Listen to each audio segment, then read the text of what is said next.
All right, hope everyone's doing well. So I'm going to show you in this video is how we can move from simple transaction log data to basically backwards looking estimates of customer value, payback period, uh, you kind of finite horizon customer valuation and finite horizon post acquisition value relative to CAC numbers. I think you'll be pretty surprised how easy it is to do that. So just kind of a roadmap for where we're going. I'm going to first show you how you can get the birth date of these people when they made their very first purchase.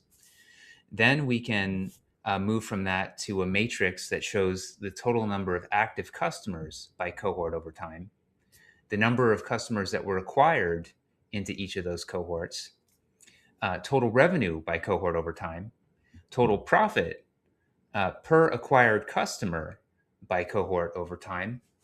And then we can apply a discount factor to be able to get those finite horizon post acquisition value numbers that we can then use to get payback periods and things like that.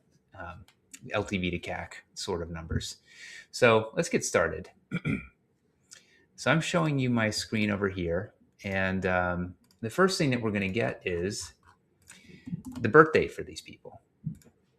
So the way that we do that, so I'm actually going to back up even one step further. I'm going to make the data at the quarterly level. And so to get that, I'm going to create a field that's called activity quarter.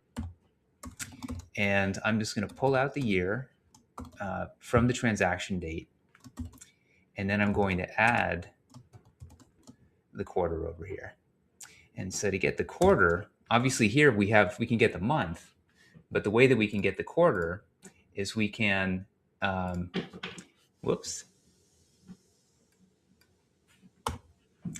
we can do round up, where we take the month, the month of that date divided by 3.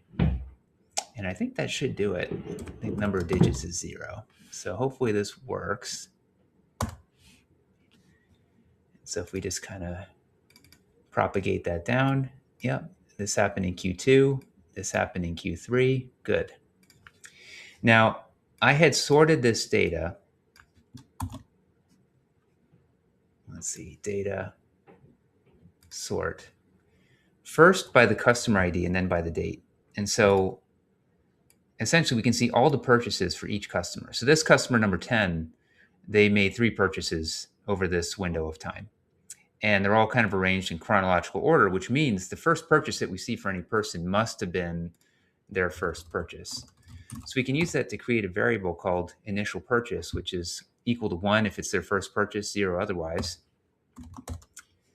So if this is the first time that we're seeing this customer ID, if this is equal to this, then it's a repeat purchase. Otherwise, it's the first purchase.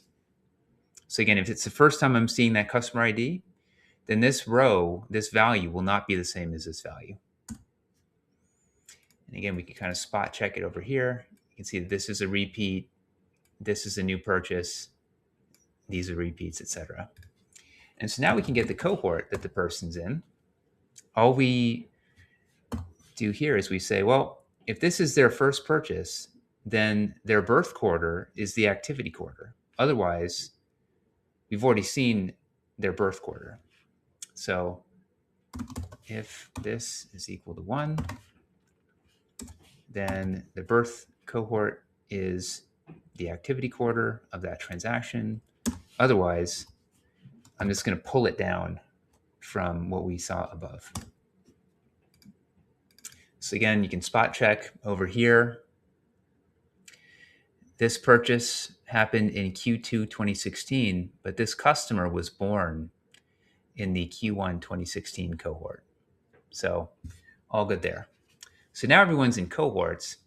Now the key is we want to get active customers by cohort over time. I'm sure I'm going to make mistakes, and I'm going to apologize in advance. Hopefully I don't, but if I do, I am sorry. So insert, I'm going to do this with a pivot table. Now this is the key. The key is we're going to park it over here. That's actually not the key. The key is that we add this data to the data model. And what this does is something really special. What it allows us to do is it allows us to be able to get a new sum value for the number of unique customers. So here, the rows are going to be the cohorts.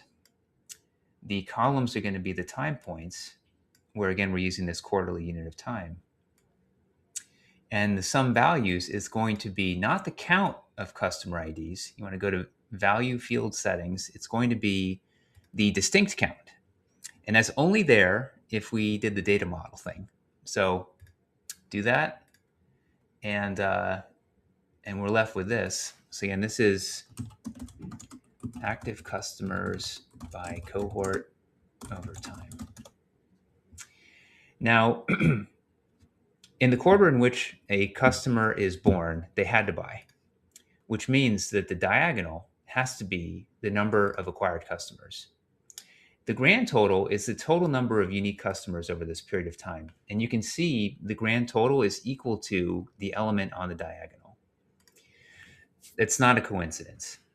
And so the beautiful thing is this one pivot table gives us both the vector of customer acquisitions over time, and it gives us the full matrix of active customers.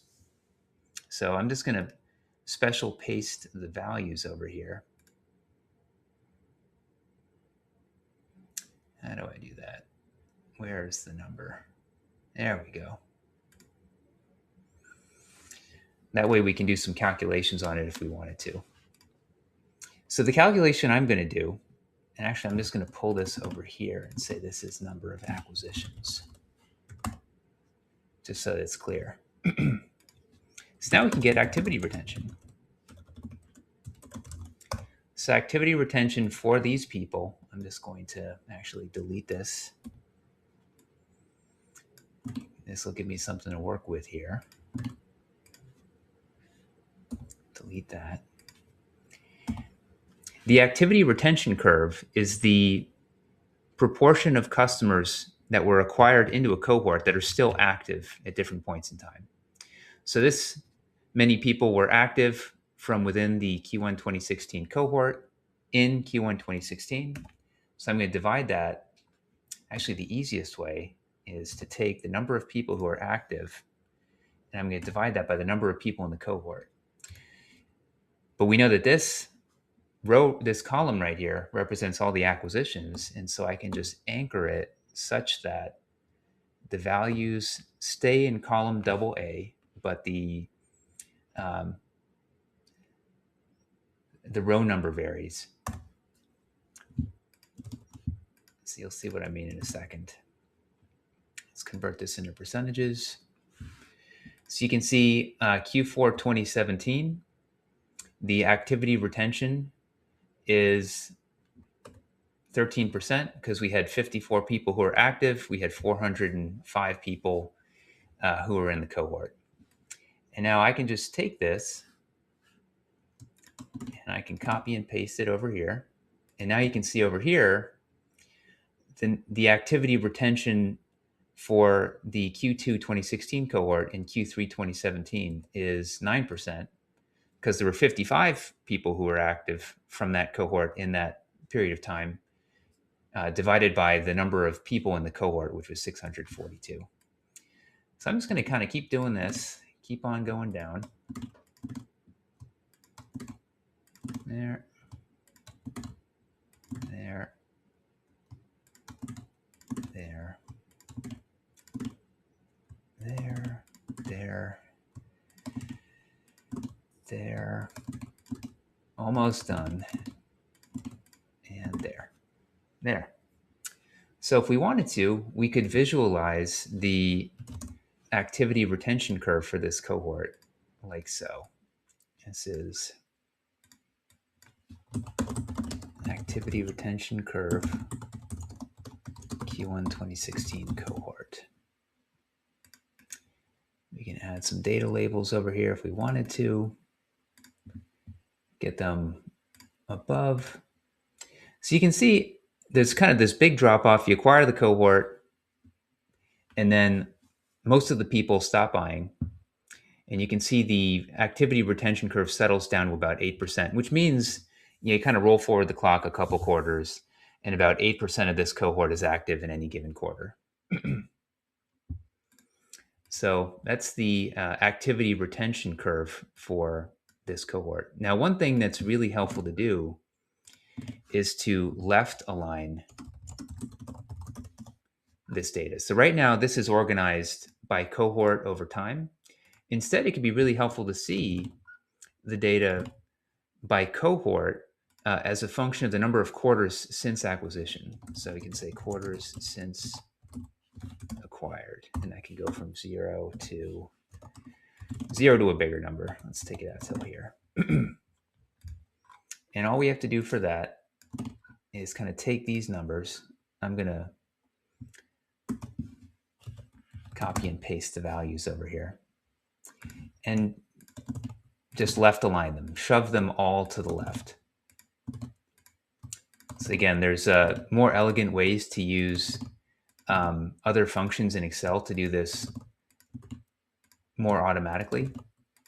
But this, I think, is much more intuitive. You can see exactly what's going on. And it's pretty fast. Now, if we had monthly data, this would be a pain in the butt, but we got quarterly data. There you go. And now what this allows us to do is we can say, well, how is like Q1 activity retention trending across the cohorts? And we can look at that.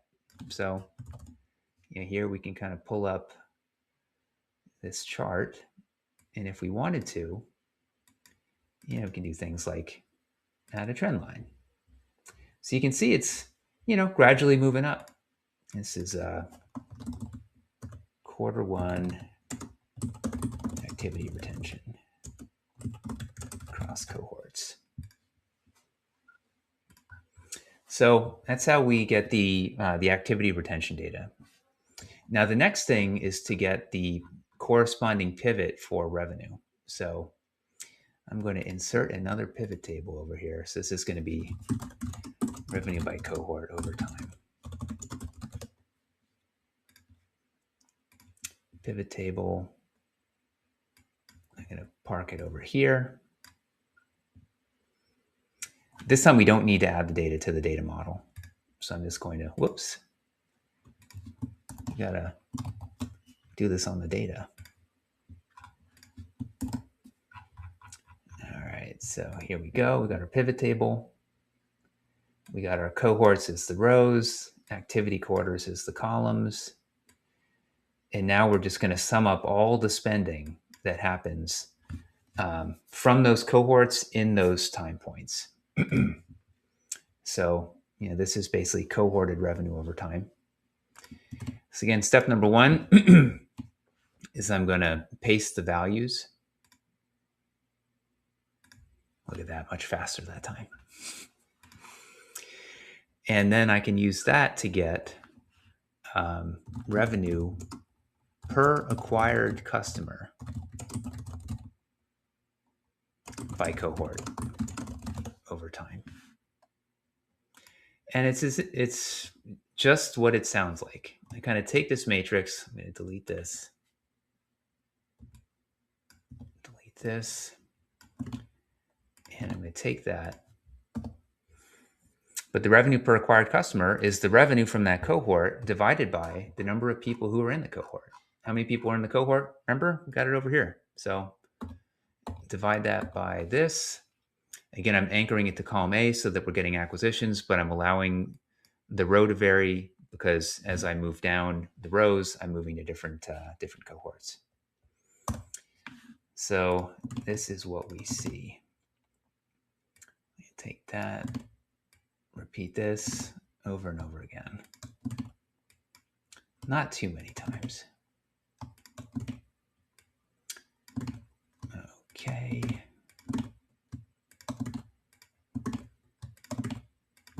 You want to make sure to not mess up the calculations.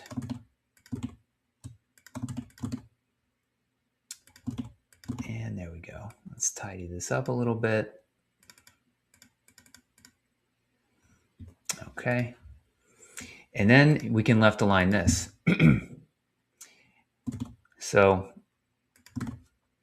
maybe for one, this is saying that the Q1 2017 cohort, in the quarter in which they're born, they spend about $216 per acquired customer, and then they spend about $53 in the quarter after.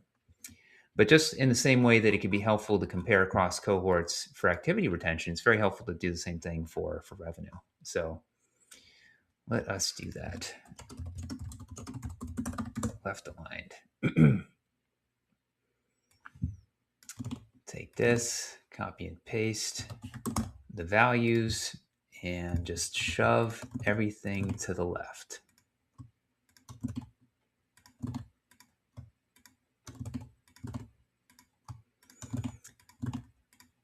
Da, da, da.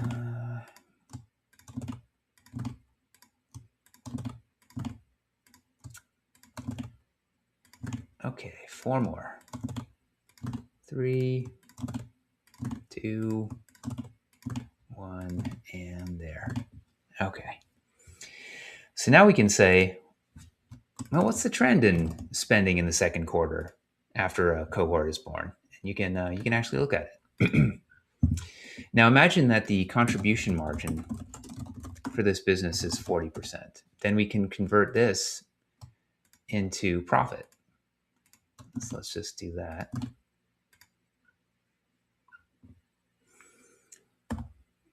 All we do is take the spend numbers and multiply it by the contribution margin. Again, we're anchoring it every time now. So yeah, I am just going to do this and then delete.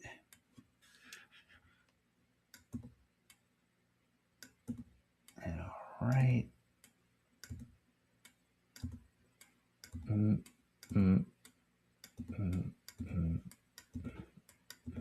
there. Okay. And so this is profit per acquired customer over time. Now imagine that the discount rate per year is 10%.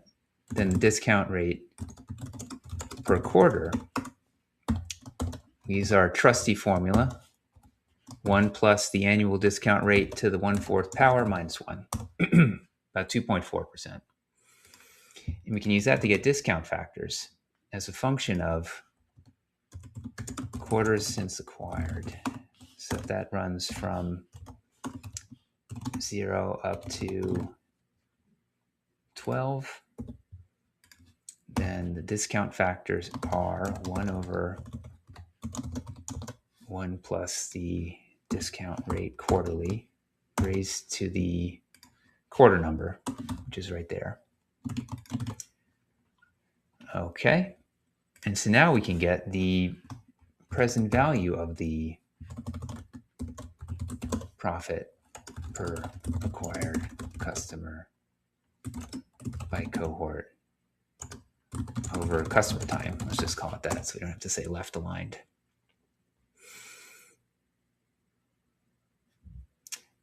And for that, we just take all of these values over here. And I am going to paste those values. And we will multiply this by this. And now here, as we move from left to right, we want the values to change. But as we move down the rows, we don't want the discount factors to change. So this would do it. We're anchoring the 209, the row, but we're not anchoring the column. Let's just make sure we're doing that right. So in the first period, we're not discounting at all. And let's just change the name of this. Again, this is 0 quarters out, 1 quarter out, up to 12 quarters out. Yep, so that's right. We're applying the discount factor associated with the 12th quarter to that final payment. And now we can just kind of keep on doing this.